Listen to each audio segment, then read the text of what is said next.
Hey everybody, how's it going? I've got a very special video today. Today we're going to go over the 2017 Gibson Firebird Zero.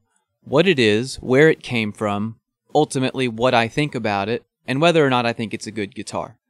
To start with, I think we need to talk about the Firebird itself, the Gibson Firebird. So in the 60s, and the 50s for that matter, Gibson was competing with Fender, just as they are today.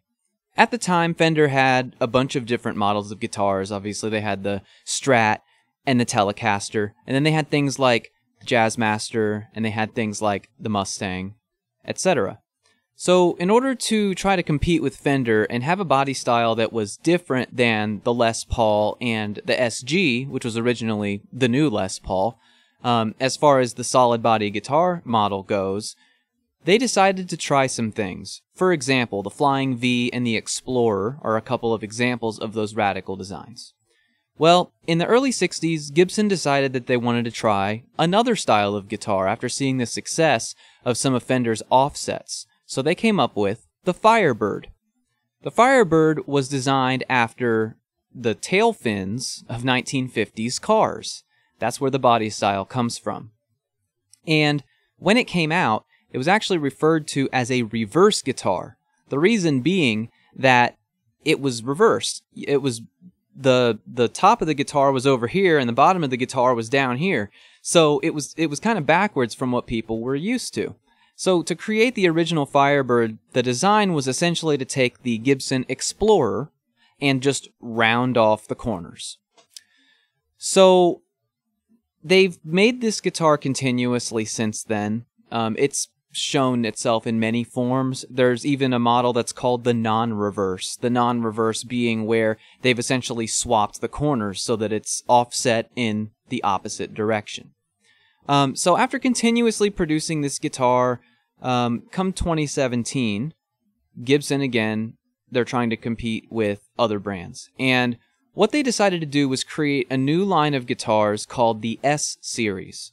And what the S Series was meant to be was an entry-level Gibson, where it was a made-in-the-USA Gibson, and it was based on one of their many best-selling popular models. There was a Les Paul variant, there was an SG variant, there was also a Firebird variant. This particular one was called the Firebird Zero, and I happen to have right here a Firebird Zero.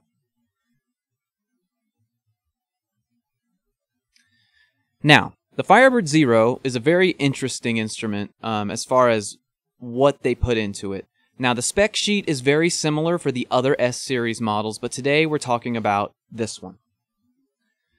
So, with this one, it was made in the USA, just like a Gibson should be. It was made in Nashville, Tennessee. It has a pair of what they call DSC humbuckers. What that is it's double slug, non-adjustable pull pieces, ceramic bar magnet pickups that are made in the USA by Gibson. So they're different from what you'd find on pretty much any other Gibson besides this S Series. It was marketed as being quiet. That was kind of one of the selling points of the humbucker. If you know anything about ceramic humbuckers or ceramic pickups for that matter, it's kind of funny to think about them marketing it as quiet as a selling point, as opposed to being a product of using ceramic instead of Alnico. So that's one point. It had one volume and one tone, and a three-way switch.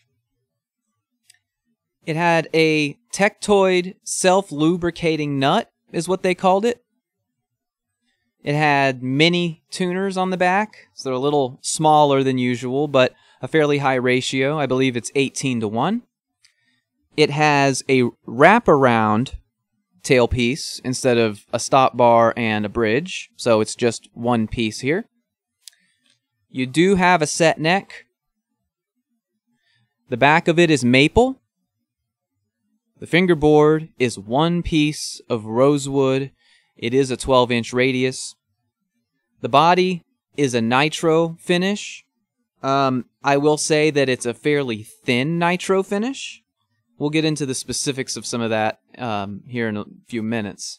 It came in many, many different colors. I mean, it came in like 2 or 3 different shades of blue. It came with black with a black pick guard, black with a white pick guard. It came in red. It came in all different kinds of colors.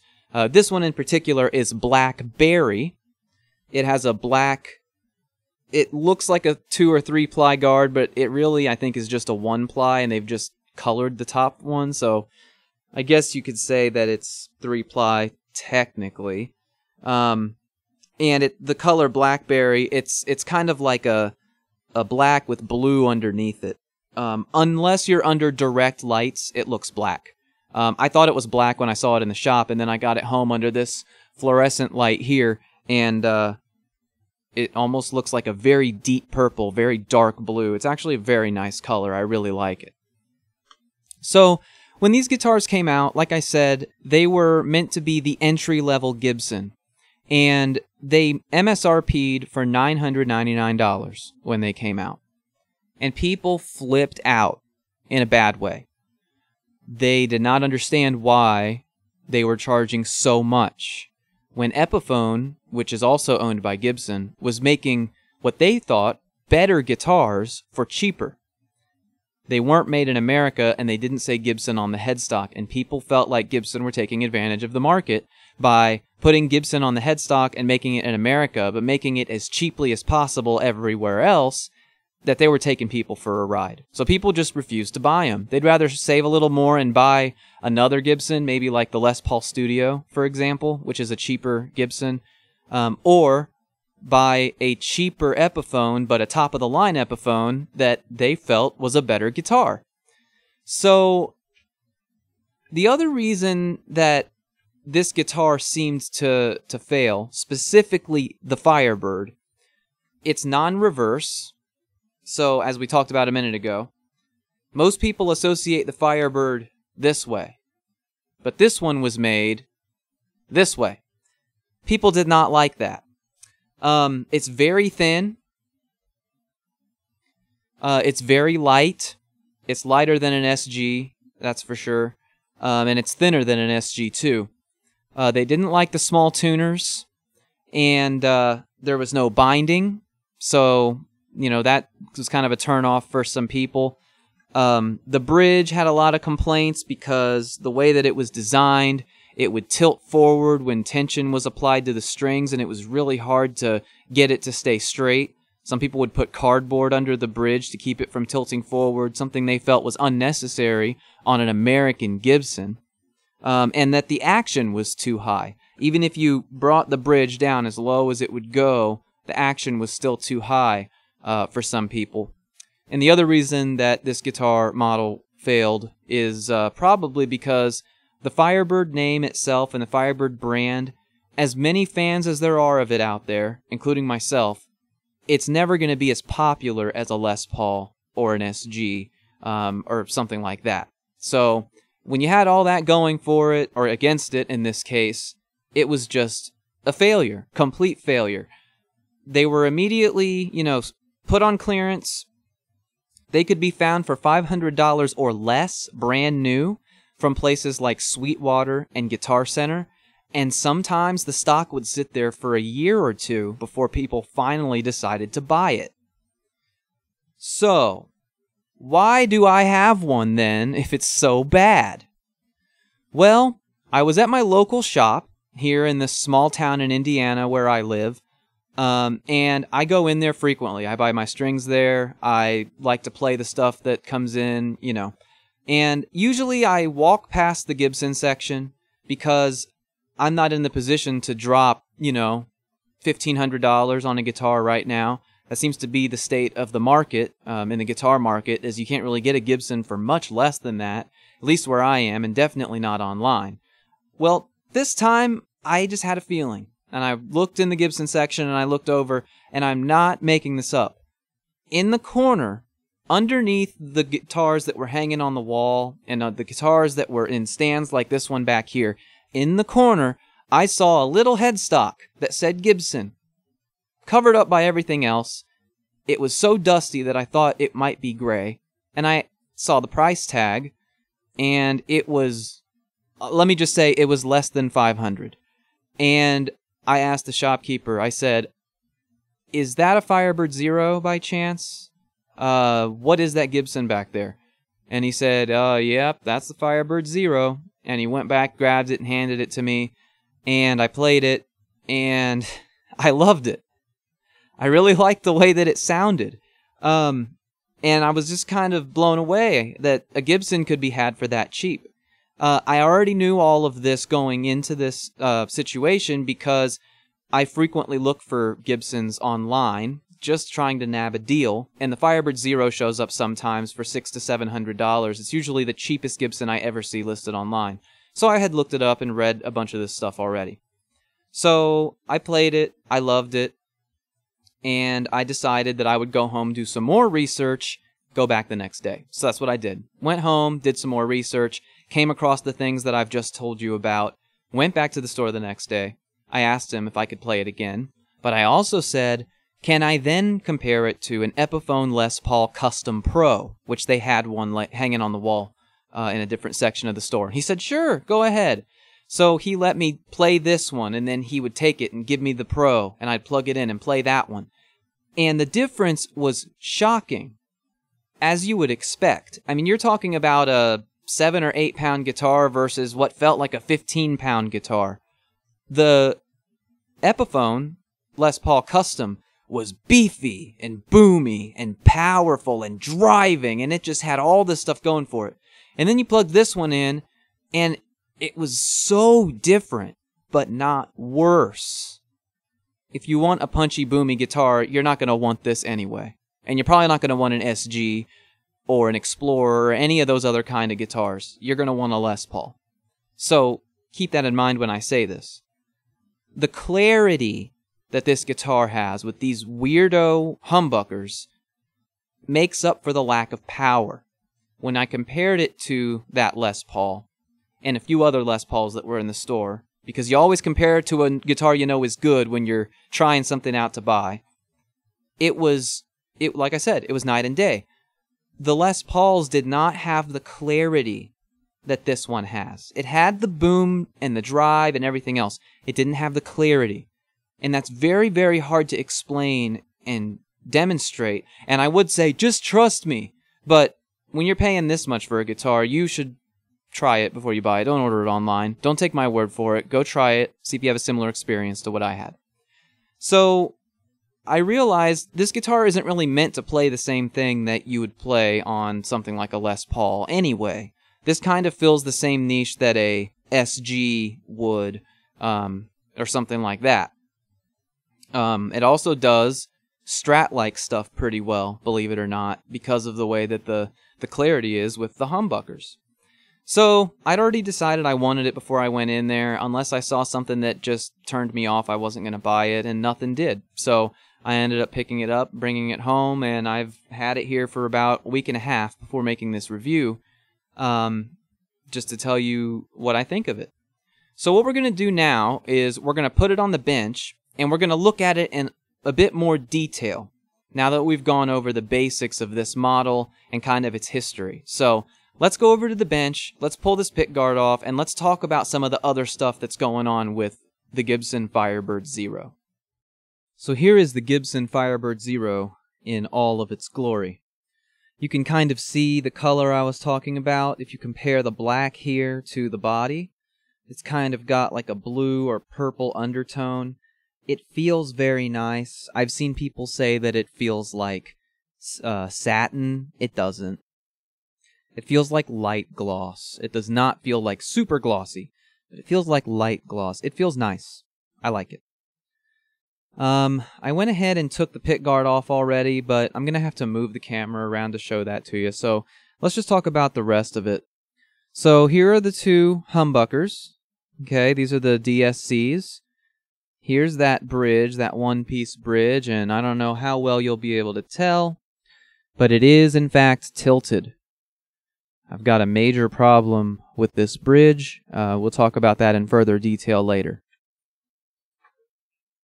Here's that wonderful fingerboard. This fingerboard is amazing. Look how thick that is. It's very thick. It's all one piece. It's beautiful. It feels so nice to play. You've got maple on the back, which is kind of cool for a Gibson. They don't usually do that. There's your set neck. And then you do have your Gibson on your truss rod cover. Now, there are people who have complained and said that it's ridiculous that they just put Gibson on the truss rod cover, and if they just put it on the headstock itself, that they'd have sold more. But the problem is that Firebirds almost always put Gibson on the truss rod cover and not on the headstock. So that appears to actually be faithful to the Firebird brand and the Firebird style. So now I'm going to get up and show you the back of the headstock. Can't really talk into the microphone and move around at the same time here, so I'm going to get up and show you the back of the headstock where it shows where it was made, when it was made, and the serial number, and the tuners.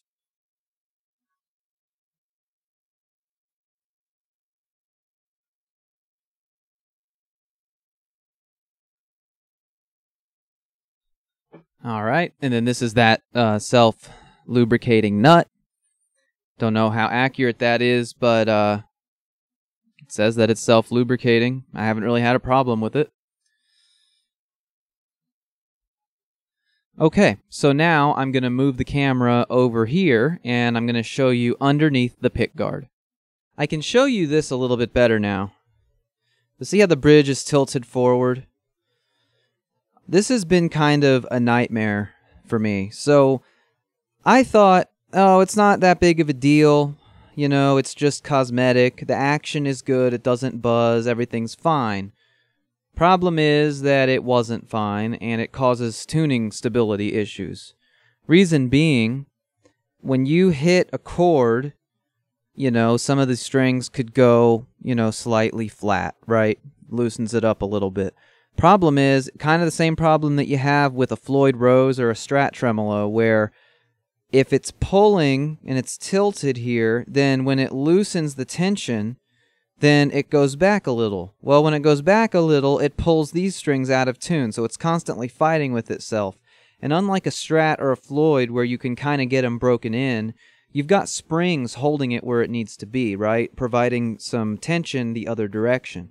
With this, you don't have that because it's just this one piece of metal, so it causes all kinds of tuning nightmares.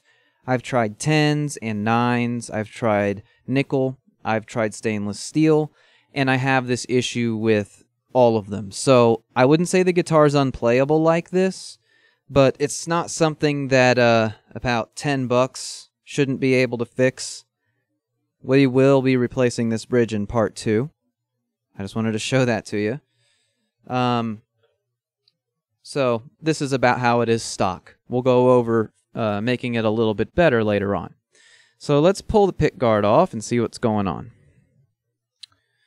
So if I pull the pick guard off, you can see it looks like we've got some Korean pots. Now they are full size. And there's your switch. This does use the quick connect system, so that's pretty cool. It's very easy. It's a 5-pin connector. So if I were to get Gibson pickups that use the quick connect system, I'd be able to just literally screw them in and plug them in right there without soldering anything. It's too bad that Gibson has discontinued that system because that's very convenient. So, yeah. Here's the pick guard. So it is 3-ply. And then here's a close-up of that color. If you compare it to the black of the pickup ring, you can see it's kind of got a deep blue. It needs to be polished. So there you go. That's what we got going on inside. So the next logical thing to do is a sound sample. So let's get that done. Okay, so I've got the Fender Mustang amp right here. You can actually see it this time. And what I'm going to do is I'm just going to run through some tones and such with the Firebird. So we're going to start with the clean, no drive, nothing. This is just a twin reverb, no effects added whatsoever besides a little bit of reverb. So here we go.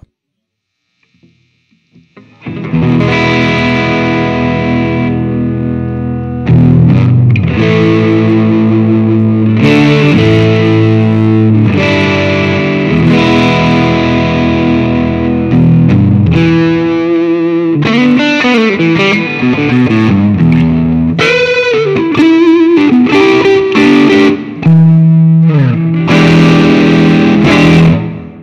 there's a little bit of that quality I was talking about. You can hear the clarity in the top end. The low end is not missing. It's not as boomy as a Les Paul, for an example, but it's there. I really like the way these humbuckers sound. They're really surprising to me, their quality. So let's go to the bridge now.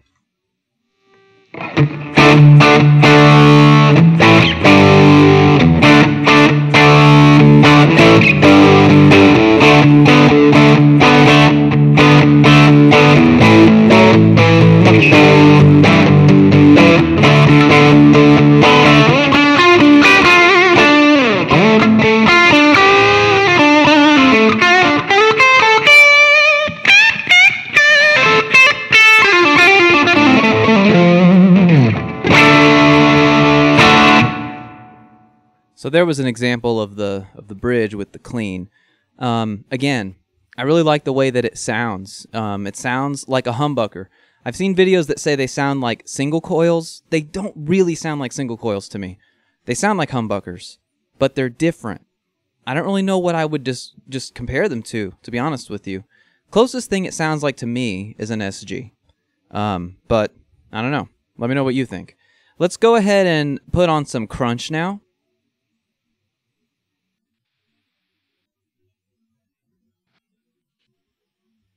Alright, not crunch. Let's just do some overdrive. Alright, so I went ahead and switched it back to the neck.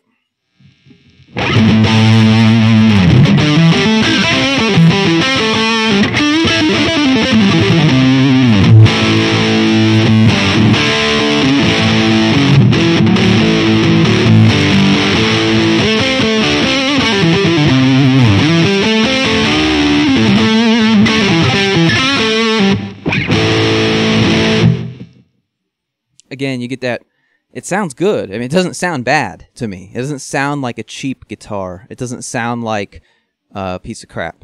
It sounds good. It doesn't sound like a Les Paul, but it's not supposed to be a Les Paul. Again, let's go to the bridge.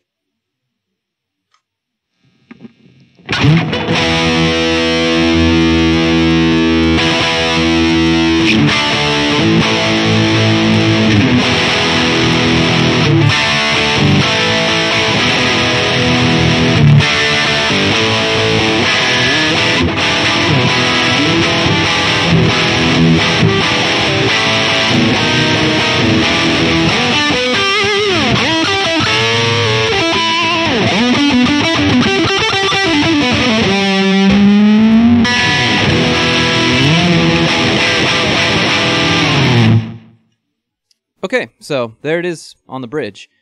I think that it sounds really good. I love the way it sounds.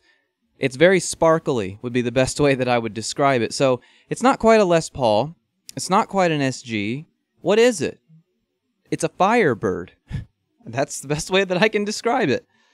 So we got the sound sample out of the way. One other thing that I wanted to do real quick is I want to turn it back up. I want you to hear what it sounds like just idle, you know? How hummy is it? How well do the humbuckers work?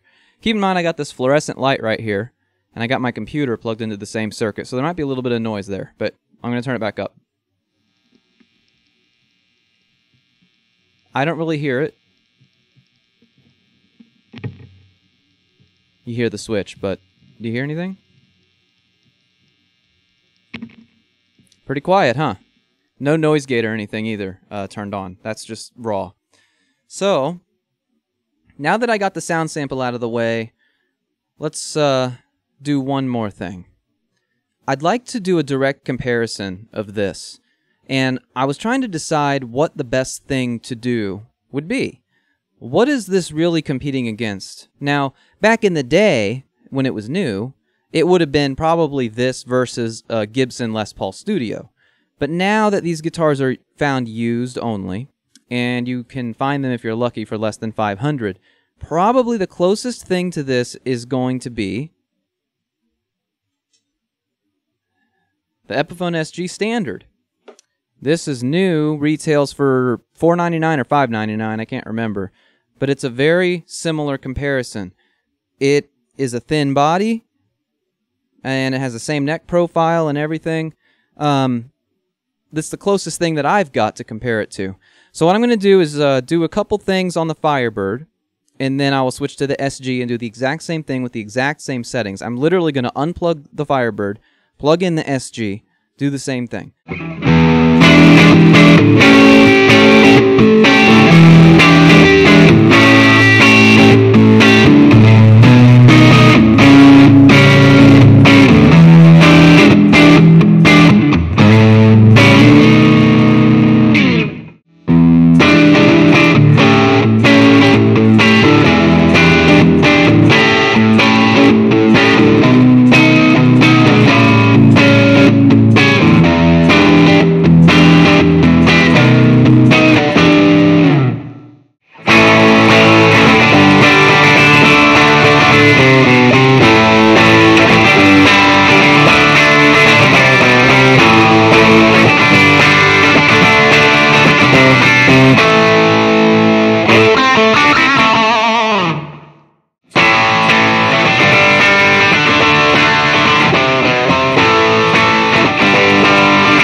Okay, so that was an interesting comparison.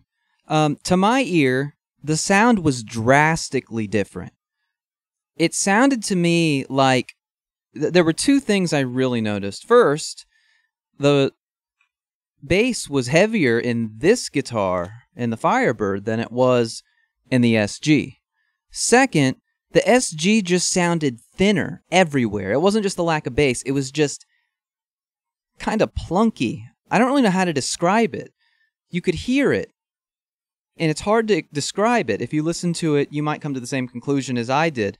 This sounds fuller, it sounds bigger, it sounds beefier, and it has more clarity. I know I keep using that word, but that is really what this guitar feels like to me. The SG, on the other hand, it sounded thin. It sounded kind of empty, you know? This just sounded better in just about every way. It was a believable sound comparison, in my opinion, from a Gibson to an Epiphone. The difference was crazy to my ear. A couple of other things that I noticed. So when switching back and forth between them like that, you know, rapidly, you know, putting this one down and picking that one up, the SG felt cheap. I don't really know how to describe it. It feels like an SG, absolutely. It's a good guitar, but it just didn't feel as nice. It has nothing to do with what's on the headstock. It has nothing to do with anything other than just the way it felt to hold it, the way it felt to play it, the way my hand felt on the neck, the way the fingerboard felt. Maybe that's between the rosewood and the laurel. But the difference is striking between the two, in my opinion.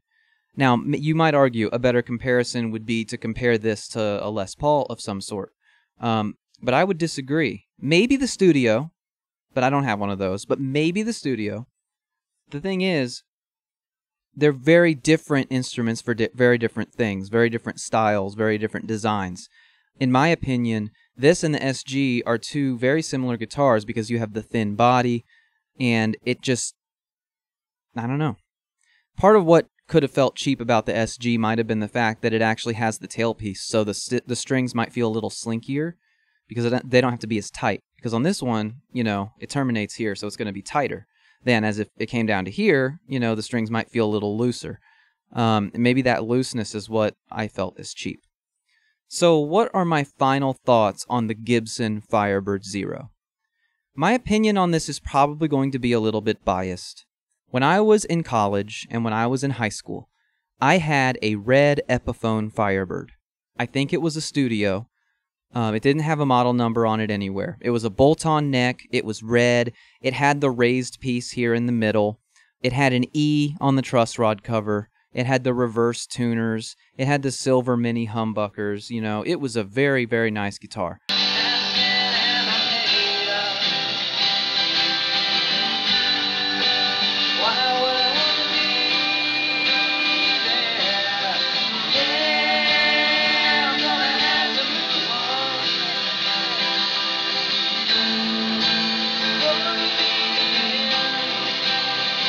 Due to circumstances that involved moving 1,000 miles away and such, as a lot of young people do, I ended up selling it. And I regretted selling that guitar every single day.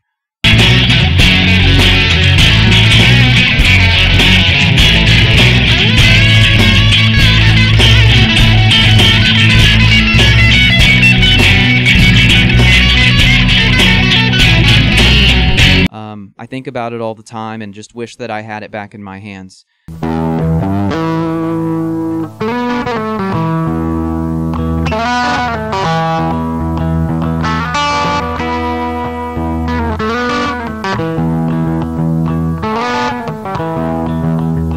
So, I've always been chasing a Firebird, and they're really hard to find. Even the new ones, you know, they're always out of stock, always sold out. So, you know, I just accepted I'd probably never have one again. So, the bias comes in when I see a Firebird, it's a Gibson, and I like the way it sounds and plays.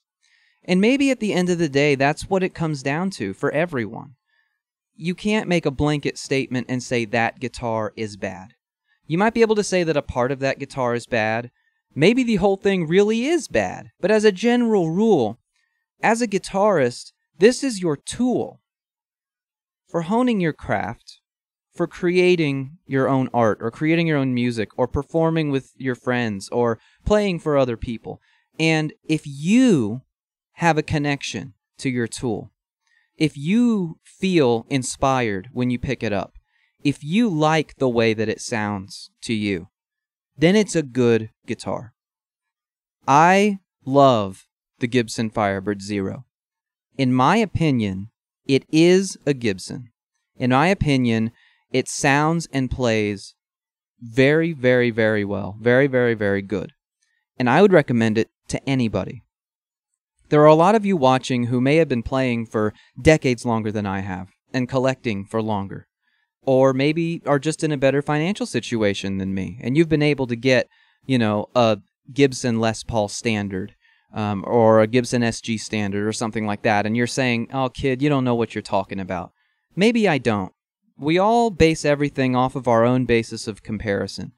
As you've seen on my channel, I've been more of a Fender guy. As you can see behind me, most of my guitars are Fenders and Fender style. That's my basis for comparison. And as far as Gibson-style guitars go, my basis for comparison are Les Paul Customs and Les Paul Standards Epiphones that I've played in stores, this SG Standard that I really like, the Les Paul 100 back there, and that EC10 that I reviewed a couple of videos ago. So when I compare this to all of those, it kind of blows them away to me. You know, the truss rod cover being cheaply cut, one ply, yeah, but they had to cut costs where they could. I'm not standing here being an apologist for Gibson. I think that they've kind of gotten out of control with their pricing. I understand that there's inflation. I understand that the economy's kind of whack right now in the United States and elsewhere. So they charge more. But I really like this guitar. I understand why it failed. I understand why it was marked down so much and why people didn't want it. But today, 2022, for less than $500, and you want a Gibson-style guitar, get a Gibson. This one in particular. I really like it. It has its shortcomings, obviously. Those Korean pots are kind of a bummer. You would hope that they would have been American, but that's okay. The bridge is kind of a major issue. As you could see, or hear, it didn't really affect the sound. It doesn't really affect the playability. What it affects is the tuning. And if you're playing in a show, you could survive with this by tuning in between every song. But if you're playing really hard, you could find yourself noticeably out of tune by the end of that song. And people might notice. So that is why we are going to do a part 2. And in part 2, we are going to replace this bridge, and we're going to install new strings, and we're going to see if the tuning problems are any better. So I really appreciate you watching this video, going on this journey with me, talking about the Gibson Firebird Zero. I highly recommend it. Thank you very much. Please subscribe if you want to see more, and feel free to join the Discord if you want to discuss guitars, amps, gear, etc. Thanks again. Have a great day.